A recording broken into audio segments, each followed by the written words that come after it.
L'édito politique d'Yves Tréhard du Figaro. Yves, vous revenez bien sûr sur le second tour de la primaire à droite. François Fillon, l'outsider, devient le favori de 2017. Oui, il était l'outsider de la primaire qu'il a facilement remporté finalement et il devient le favori de la présidentielle.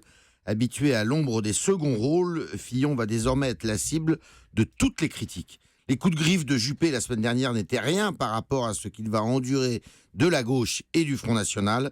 Fillon va être l'homme à abattre. Alors de la gauche, les accusations en ultralibéralisme, en traditionnalisme, en incarnation d'une France réactionnaire vont pleuvoir. Et du Front National, les attaques en candidat de la bourgeoisie et du système, en héritier du quinquennat raté de Sarkozy, vont redoubler. Fillon va devoir avoir le cuir solide pour résister et rester le favori, non plus seulement de son camp, mais de l'ensemble des Français.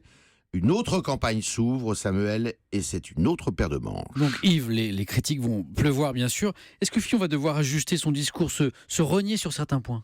Surtout pas. Enfin, s'il le fait, il aurait tort. Il doit rester lui-même. 3 mots résument, me semble-t-il, son succès dans la primaire et ils peuvent être aussi ceux de son succès dans la présidentielle à venir. D'abord, la conviction.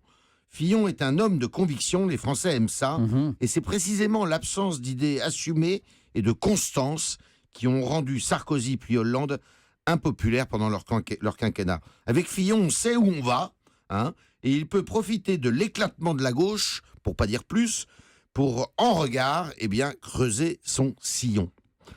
Ensuite, il y a la vérité. Il l'a dit d'ailleurs hier, Fillon veut faire ce qu'il dit, même si cela déplaît, même si ce qu'il dit déplaît. Il veut changer le logiciel de la pratique politique. Or, les Français veulent en finir avec les mensonges, les promesses démagogiques qui nourrissent leur défiance. Fillon apparaît en cela comme courageux.